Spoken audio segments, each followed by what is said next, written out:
Santiago, vamos, capítulo 3. ¿Dónde nos quedamos? A ver los memoriosos. ¿Nadie tiene memoria? Marín, ¿qué pasa, Marín? Habíamos terminado en él. ¿Cuál? Nos toca el incendio, dice. Habíamos visto las dos analogías de Santiago. Una era el caballo sin freno, no dice sin freno, pero decimos que un pequeño freno, un caballo desbocado se lleva todo por delante. Y el otro ejemplo, ¿cuál era? El timón, un pequeño timón que cambia la dirección de una nave inmensa, ¿no?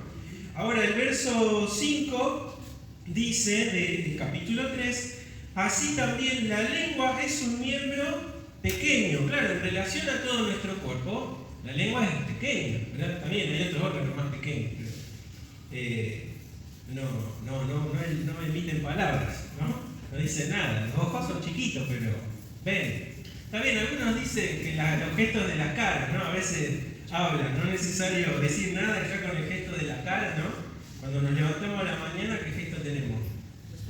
El sueño, a veces algunos se levantan medio como, ¿no? Cruzado, como sí. Conozco varios, sí. Nos cuesta a veces, ¿no? Que el cerebro se acomode y todo. Pero Santiago, en comparación con esto de un elemento pequeño, cómo puede cambiar el curso de algo, también agrega algo más Santiago acá y dice, se jacta de grandes cosas, claro, de cosas buenas, pero muchas veces de cosas malas también, ¿no? Dice, he aquí cuán grande fuego enciende un pequeño fuego. Y ya vimos que Santiago, en las metáforas que él hace, hablamos de ese caballo desbocado, de esa lengua desenfrenada que se lleva todo por delante. Hablamos de cómo también esa lengua es como un timón que puede cambiar de dirección, a veces para bien y a veces para mal. Tan para mal que hasta podemos generar trastornos en nuestros hijos, ¿no? Porque vos sos tonto, ¿y cómo crece ese niño? Fíjense cómo el poder también de algo cambia la dirección, que a veces puede ser una vida futura. ¿Cuánto cuidado tenemos que tener como padres? ¿Les decimos te amo a nuestros hijos? ¿Le resaltamos las virtudes que ellos tienen? ¿O siempre cuando les hablamos les tenemos que decir las cosas malas? ¿No? Y vaya, si la empeoramos con los insultos y todas esas cosas, ¿no? Cuidado, porque nuestra boca... El mandamiento es que lo que sale de nuestra boca tiene que ser para contribuir en el crecimiento, ya sea de nuestros hijos, de nuestros hermanos, de nuestros vecinos, de nuestros clientes o de quien sea. Y dice acá que un pequeño fueguito, ¿qué hace? Hemos visto, ¿no? Los incendios que después se esparcen y son que inapagables. Vos ves helicópteros que tiran cientos de litros de agua y si Dios no manda la lluvia o cambia los vientos, arrasa con todo, y muchas veces eso arranca con una pequeña llamita, ¿no? Y eso también Santiago lo toca acá para hablar de cuánto una pequeña palabra o un pequeño chisme puede ser como el incendio de un bosque. Empieza con una ramita, ¿no? Y al que se lo contaste se lo cuenta a otro, y ese a dos, y ese a tres, ¿y cómo termina? Terrible, ¿no? El poder del chisme y de la murmuración. Cuánto cuidado tenemos que tener con esto, porque con esto, ¿saben qué, hermanos? También se desprestigian hermanos, se tiran abajo testimonios, y la murmuración ha hecho dividir también congregaciones. Son fuegos que son muy difíciles de apagar y terminan generando devastación. Cuidado con nuestra lengua. Dice, el 6 es uno de los pasajes más sombríos que Santiago pone acá. Dice, la lengua es un fuego, pero dice, es un mundo de ¿qué? De maldad. Le digo, Santiago, te olvidaste de las cosas buenas que la lengua puede tener. Pero lo que Santiago hace es el resumen de la condición del hombre, ¿no? Dice, Maquiavelo escribe en El Príncipe el ser humano, básicamente. Y él dice que el hombre, dice, tiene más pesar por la pérdida de su patrimonio que de su propio padre, ¿no? Y ese libro, uno cuando lo lee, ve las bajezas del ser humano. Maquiavelo siempre es más, su apellido es como ¿no? Es maquiavélico decir. Tiene esa cara, nadie dice que es apostélico, no hay posibilidad. Pero en Maquiavelo se ve la persona, se resume la frase de que el fin que justifica los medios. No es la frase de él, pero esa frase resume lo que ese libro hace básicamente, ¿no? La contemplación de lo que somos, en base a lo que somos, él se mueve en ese parámetro. Y cuánta realidad también hay con lo que la palabra dice, que somos podrida que llaga, ¿no? No hablando de algo físico, sino de algo metafórico que hay en nuestro corazón. Y Santiago acá lo describe de una forma, parece sombría, pero dice: la lengua está puesta entre nuestros miembros y contamina todo el cuerpo e inflama la rueda de la creación, y ella misma es inflamada por el infierno. ¿Cómo puede ser posible esto que Santiago dice ahí? ¿Qué quiere decir Santiago con eso? ¿Alguien tiene la nueva versión internacional? ¿La A? A ver. La nueva traducción. A ver, léela. ¿La tenés ahí? Sí. Lee el mismo texto en la nueva traducción viviente. Si alguien tiene la nueva versión internacional, por favor búsquelo, así lo leo. Dice: de todas las partes del cuerpo la lengua es una llama de fuego. Es un mundo entero de maldad que corrompe todo el cuerpo. Puede incendiar toda la vida porque el infierno mismo la enciende. Bien, otra forma también de traducir ese texto. ¿La nueva versión la tiene alguna? ¿No? Queda ahí, búsquenla después, ¿eh? Sí. ¿La tenés vos? Vení, sentate acá. No llego con el cable, así queda grabada. En el capítulo 3, versículo 6. Sí, es 6. También la lengua es un fuego, un mundo de maldad entre nuestros órganos. Contamina todo el cuerpo y, encendida por el infierno, prende fuego a todo el curso de la vida. Perfecto. Fíjense cómo el leer también otras versiones nos amplían un poco más lo que Santiago quiere decir. La caída del hombre, porque habla del círculo de la creación, ¿no? Ahí. No solo se refiere a nuestra condición de vida, nuestro círculo de vida, que la lengua puede ser inflamada, dice ahí, por el infierno, habla del enemigo, ¿no? De Satanás, sino habla de un círculo de la creación, cómo se arruinó todo también, porque, ¿no? ¿Quién utilizó en ese caso? El enemigo fue el iniciador. Sembró que una duda, después una mentira, ¿y qué pasó? Eva y Adán, o Adán y Eva, toman ¿qué? Una mala decisión. Sin duda había algo en ellos también, había algo de rebeldía o algo de orgullo, como lo fue el enemigo que quiso ser igual a Dios o tener algo en común con Dios, ¿no? ¿Qué les dijo Satanás? Van a ser iguales a Dios, conociendo el bien y el mal. ¿Se imaginan ser igual a Dios? Y bueno, ¿y qué hicieron? Desobedecieron, ¿no? Y cayeron, y las consecuencias de eso las seguimos viviendo hoy, hasta que Cristo venga, y ponga todas las cosas en su lugar. Y eso es lo que Santiago también quiere expresar ahí. Ahora yo decía, o pensaba, ¿no? Tenía 3 preguntas acá, a ver si hablamos un poquito, están muy callados, Silvia Navarro también está muy callada. ¿Cómo utiliza Satanás la lengua para destruir la obra de Dios? ¿Cuáles ejemplos de tal destrucción por medio de la lengua ha visto usted en el pueblo de Dios?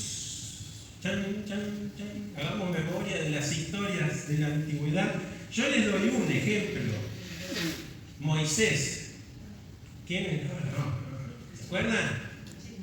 ¿Quién fue? La hermana y Aarón. ¿Y cuál fue la consecuencia de eso? Lepra, ¿no? ¿Era el símbolo de qué?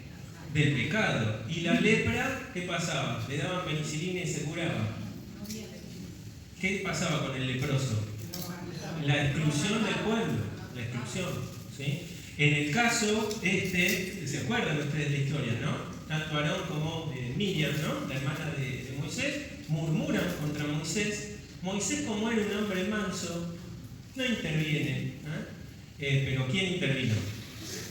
A Dios no le agradó para nada, ¿no? Miriam queda leprosa, Aarón con una culpa terrible, ¿y quién tiene que interceder? Moisés, ¿no? Eso nos habla también a nosotros de, a veces cuando escuchamos murmuración de nuestra propia persona, ofensas, ¿cuál es la actitud que tomamos? ¿No? Leímos en Pedro que dice que el Señor cuando lo vituperaban, ¿qué hacía? Respondía con maldición. Decía eso. ¿A quién encomendaba la causa? ¿No? Por eso Proverbios dice que la gloria del hombre es pasar por alto la ofensa. No es cobrar venganza ni nada. Esto lo vemos en las películas hollywoodenses nada más, ¿no? La venganza como una virtud. Mía es, dijo el Señor, yo pagaré. Por eso nosotros, como hijos de Dios, no tiene que haber actitud de venganza. Se lo encomendamos a Él, ¿no? Y esta fue la actitud de Moisés. Miren que eran sus dos hermanos, ¿eh? Bueno, a veces recibimos más golpes de nuestra propia familia, ¿no? Y nuestros propios hermanos de Cristo también.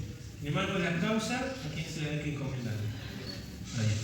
Dios se encarga de todo. En este caso, si Moisés no intercedía, iban a haber grandes problemas. Sin embargo, el corazón de Moisés siempre fue un corazón humilde y de amor también, que intercede por su hermana y por Aarón también, y su lepra que pasó, se curó, ¿sí? Pero mientras ese tiempo que esa lepra estuvo en Miriam, el pueblo no pudo avanzar. El pueblo estuvo estable, ¿no? Y eso también nos habla a nosotros. Cuidado, como cuerpo de Cristo, la murmuración detiene la obra de Dios. Así que hay que arrodillarnos, hacer introspección y pedirle al Padre que nos ayude a controlar nuestra lengua, porque nosotros solos no podemos. Otro ejemplo del uso de la lengua. Y el caso de Saúl, cuando habla mal de David y le pone tropiezo a su propio hijo. con Jonatán, cuando hizo el que comiera iba a ser muerto, en esa parte, el que come miel, ahí, ¿a esa historia te referís? No, por ejemplo, cuando Saúl le habla de matar a David. De matar a David. Bueno, Y en ese momento era la autoridad aún para su hijo. bien. Algo conspiranoico en realidad apuntaba yo un poco más. ¿Se acuerdan de Absalón? ¿Quién fue Absalón? Silvia, ¿qué fue Absalón? ¿El hijo de quién? ¿Cómo era? ¿Era feo? No, se separaba acá, la chica estaba, los maridos estaban metiéndole la mano ahí. Era muy alto, ¿no? Era fornido, cabellos largos, lustrosos, o sea, imponente y atractivo. Pero ¿cómo era su corazón? Y no estaba acorde a lo que Dios decía. Y en un momento de debilidad del reino, él se pone a la puerta de la ciudad y ¿qué empieza a hacer? Conspira. Utiliza la lengua Para ser rey. para sacar el trono a su padre, para derrocarlo. ¿Y qué utiliza? La lengua, inflamada obviamente, como dice Santiago, por el infierno.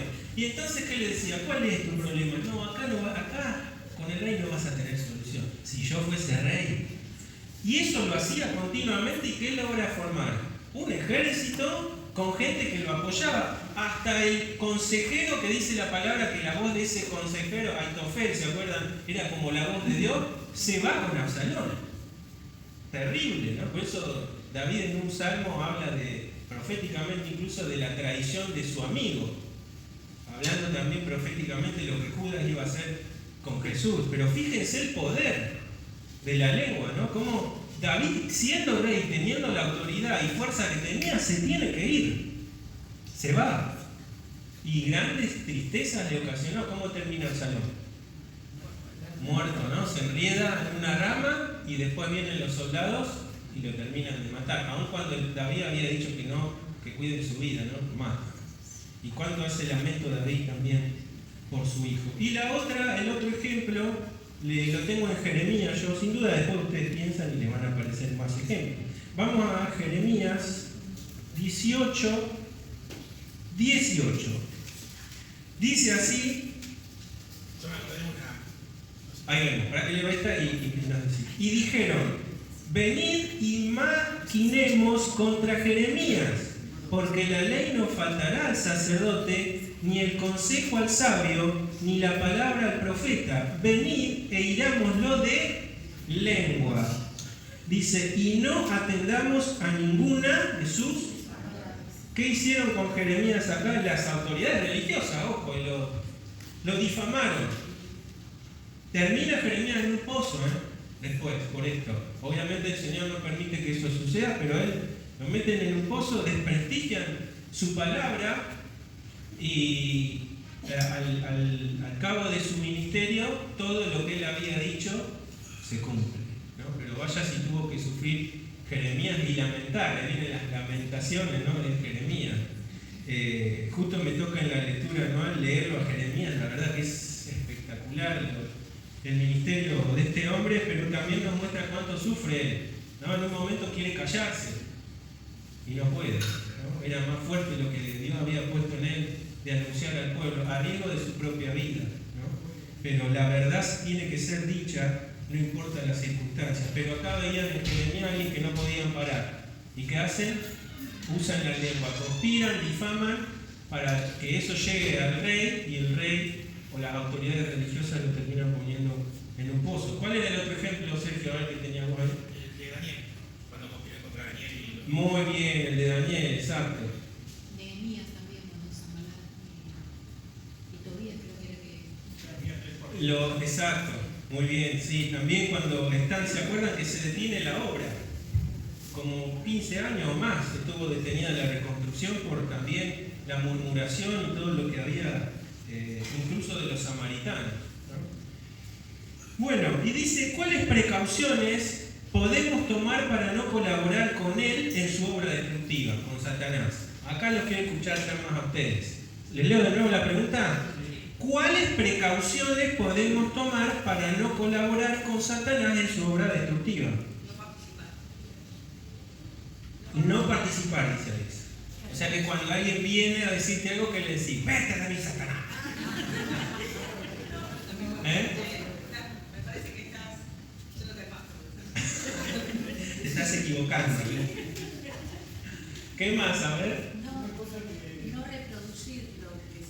Muy bien, porque muchas veces puede que te encuentren en confidencia algo, vamos a ponerle así para darte una carga de oración, que a veces esa es la excusa para... ¿no? Pero muy bien, guardar el secreto, ¿no? Eso es de ser prudente y ser sabio. Me contaron algo personal para llevarlo al trono de la gracia, lo guardo acá. Lo que suele pasar es que no se lo cuento a mi amigo y como es mi amigo no se queda acá. Pero ese amigo tiene que, otro amigo, y después se terminan enterando todos, ¿no? Sí, la discreción. Tenemos que ser discretos. Ah, bueno, ese es el teléfono descompuesto, ¿no? Me contó eso y yo le sumé algo más y cómo termina. Agrandando todo. ¿Qué otra precaución? A ver. Saber callar.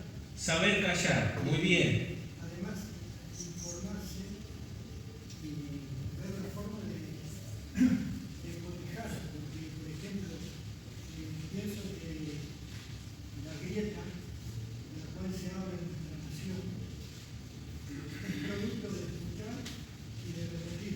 Bien. Y eso ha llegado a una iglesia y ha afectado mucho a la iglesia. Exactamente. Escuchar y repetir. Es callar, sería el callar, ¿no? ¿Algo más que se les ocurra? Precaución. No sé si escucharon alguna vez el método socrático, los filtros socráticos. Sócrates mucho antes, ¿no? Obviamente, no sé si 3 siglos antes, si alguno sabe de filosofía me va a corregir. Pero él tenía 3 filtros, decía, para cuando alguien te venía a decir un chisme, ¿sí? El primer filtro que él ponía era si lo que te estaban contando era verdad, ¿sí? Entonces preguntaba, ¿es verdad? ¿Sabés qué es lo que me estás contando? Y el otro que decía, no sé, me contaron. Bueno, entonces el primer filtro ya no pasa. El segundo, si es bueno. Lo que me vas a decir de la otra persona, ¿es bueno? No. Y entonces ese filtro tampoco pasa. Y lo último es si lo que te van a contar es provechoso o es útil.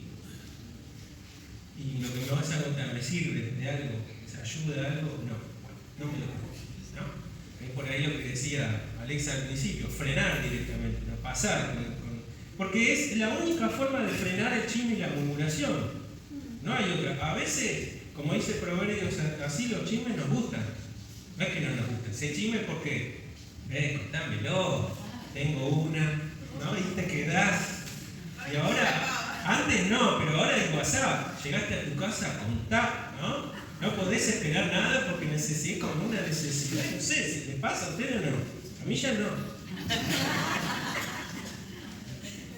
Proverbio mismo dice esto, ¿no? Que es algo que agrada al hombre, pero tenemos que poner un freno, no solo a lo que nosotros decimos, sino quizá a lo que otros vengan a decirnos. Hay un refrán que dice que al chismoso dice: si hay algo que vos querés que se entere, contáselo a ese, ¿no? Pero cuánto cuidado tenemos que tener, ¿saben por qué? Porque detrás de eso está el enemigo. A veces son cosas que para nosotros son cosas tontas, decimos, ¿no? Pero detrás de esa cosa tonta, a nuestro criterio, está Satanás, ¿saben qué? Queriendo destruir la obra de Dios. Porque Satanás es el enemigo de Dios, por ende es el enemigo de la iglesia, es el enemigo de nuestras almas. Nos quedan 15 minutos, vamos a ir apurando un poquito. Dice ahora, fíjense, verso 7. Porque toda naturaleza de bestias y de aves y de serpientes y de seres del mar se doma y ha sido domada por la naturaleza humana. Pero ningún hombre puede domar la lengua, que es un mal que no puede ser refrenado, llena de ¿qué? Santiago, te fuiste al parque. ¿Cómo vas a decir eso? ¿Vieron el refrán que dice: esta si se morde la lengua, acá hay muerte? Viene de acá, ¿no? O este. No hay entero. Y es así, hay personas que, viste, papa, sí. De una palabra te clavó la serpiente, una cosa. ¿Qué quiere decir acá Santiago en general? Hay textos ahí, por ejemplo, Génesis 1:26 y 28, Salmo 8:6 del 8. Esos textos resumen lo que el Señor puso a nuestro cuidado, que es la naturaleza, ¿no? Incluso en el huerto, Adán no estaba tomando sol, antes de la caída me refiero, ¿no? ¿Qué tenía que hacer? Tenía trabajo que hacer en el huerto. La holgazanería no va con Dios. Tenemos un propósito y Cristo mismo dice: hasta ahora mi Padre trabaja, o sea que hay que trabajar, ¿sí? Y en eso que les da dice que la naturaleza ha sido sometida también al hombre. Y yo me acordaba, ahora ya no porque no se permite, los circos de antes, ¿se acuerdan? Claro, uno iba al circo porque veía un elefante, como un hombre lo hacía pararse en dos patas, tremenda bestia, ¿no? Con los leones, tantas cosas, ¿no? Refiriéndose a que al hombre Dios le dio autoridad para subyugar la naturaleza, para ordenar. Siempre obviamente el hombre con su corazón desviado ha hecho estragos con la naturaleza, pero la idea era que deberíamos ser buenos administradores de lo que Dios nos dio, y lo seguimos siendo, muy bien. Entonces Santiago dice acá: el ser humano ha podido, con todo, incluso los encantadores de serpientes. Fíjense que ahí dice en el texto de aves y de serpientes. Yo, ¿cómo domar? Pero la serpiente, vos decís, esta lo pica y el tipo se acerca y le toca la flauta y vos decís: impresionante.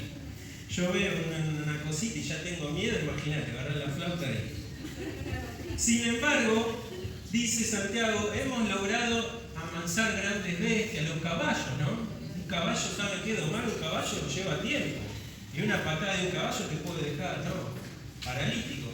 Sin embargo, el hombre ha logrado, ¿no? Los elefantes mismos en la India, eso vino, el indiecito va arriba con una varita, toca acá el elefante, impresionante. Pero ¿qué es lo que el hombre no ha logrado domar todavía? Eso es lo que quiere decir Santiago. Y fíjense que está llena de ¿qué dice? Ustedes saben que muchas serpientes con veneno regulan el veneno que van a inocular en las presas. No es que muerde y larga el veneno. No, la serpiente decide. No siempre la serpiente ataca para comer. En ese caso inocula el veneno que tiene que inocular. Pero a veces muerde por defensa y no es necesario tampoco inocular tanto veneno. Y eso también nos habla a nosotros. A veces nuestras palabras medimos el veneno, ¿no? Decimos, a este se la mando a guardar, ¿no?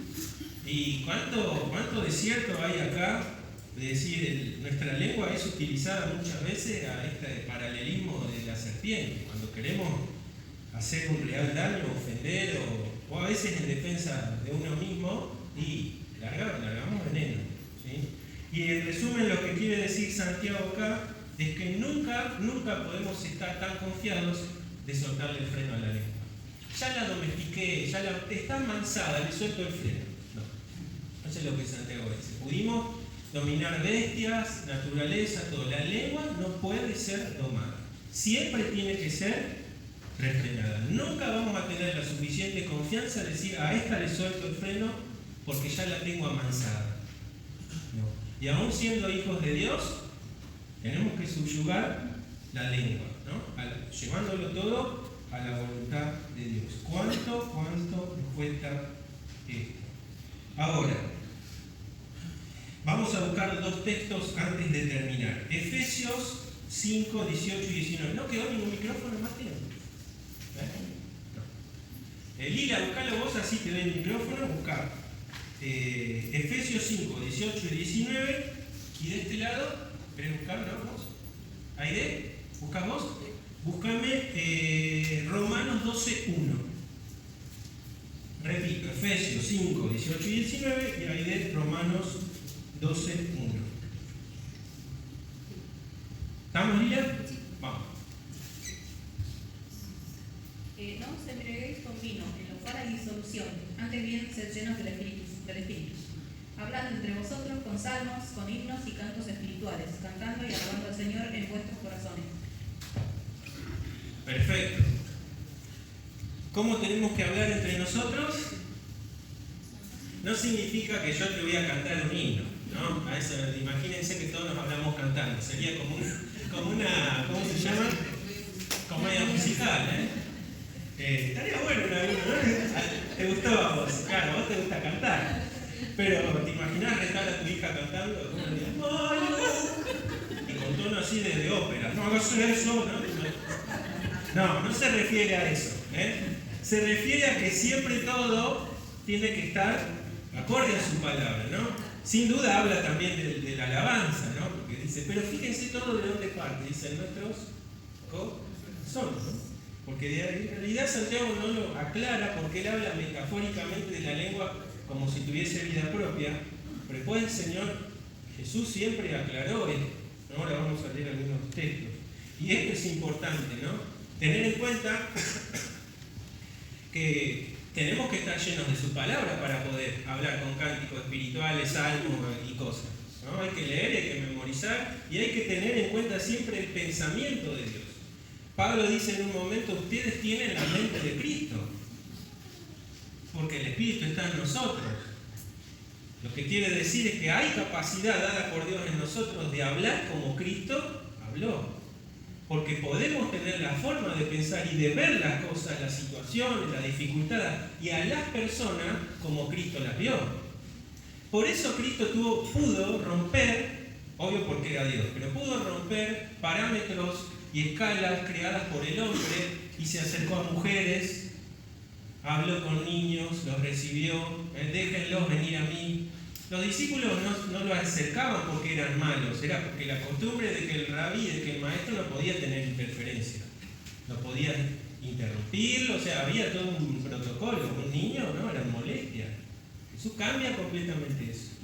Cuando habla con una mujer, dice, se sorprende con la samaritana. No solo hablaba con una despreciada, porque era de otra raza, sino porque era mujer. Dice, lo vieron hablar, se sorprendieron con una mujer. Entraba a casa de publicanos, despreciados. El Señor estaba ahí, ¿por qué? Porque miraba lo que todos los demás hombres no miraban. Él miraba con amor. Y por eso se podía acercar con amor a las personas. Y si bien él declaraba el pecado, nunca iba a meter el dedo en la llaga directamente. Él hablaba la palabra de Dios no para herir y destruir hombres con su lengua, sino para acercarlos al reino. Y a veces tenemos esto nosotros, el veneno en nuestra lengua. Al hermano que tropezó, le metemos, ¿no?, en la ingle, lo terminamos de dejar en el piso, cuando nuestra lengua tiene que servir para restauración. En eso tenemos que tener mucho cuidado. ¿Qué? Y vos, cuando estás conversando con alguien, con un hermano, las conversaciones que tengas, hacer el resultado de la relación que uno tiene con Dios también. Por supuesto. Ahora vamos a hablar un poquito de eso. No deberías, si vos estás... Exacto. El otro texto, porque ya nos quedamos sin tiempo, dije Romanos 12:1. Así que, hermanos, os ruego por la misericordia de Dios, que presentéis vuestros cuerpos en sacrificio vivo, santo, agradable a Dios, que es vuestro culto racional. Perfecto. ¿La lengua es parte o no de nuestro cuerpo? ¿Cómo tenemos que ofrecer nuestro cuerpo? Si bien eso es metafórico a lo que los sacrificios eran, ¿no? Dice, ahora todo nuestro ser tiene que ser entregado a voluntad de Dios. Y parte de nuestro cuerpo es nuestra lengua. O sea, eso también tiene que ser sometido bajo la voluntad de Dios. El verso 9 y 12, a ver si llego con eso, dice, con ella bendecimos a Dios y Padre, y con ella, ¿qué hacemos? Maldecimos a los hombres que están hechos a la semejanza de Dios. De una misma boca proceden bendición y maldición. Dice Santiago, hermanos míos, ¿qué dice? Esto no debe ser así. Vimos el contexto en la clase pasada de por qué Santiago expresa eso, ¿no? Pero somos hipócritas muchas veces. En la iglesia bendecimos a Dios, cantamos, entre nosotros todo bien. Llegamos a casa y ya se sale el freno de nuestra lengua, como si acá, viste, hay que contenerla, llegamos a casa, ¿no? Insultamos a nuestra esposa, a nuestros hijos, maltratamos. Cuidado, porque eso es hipocresía y eso no le agrada a Dios. El venir a la iglesia, hermano, no te hace más santo, ¿eh? Cuando vos venís y cantás acá es un reflejo, en realidad no venimos a adorar, venimos a continuar adorando a Dios. Nuestra vida es una vida de continua adoración.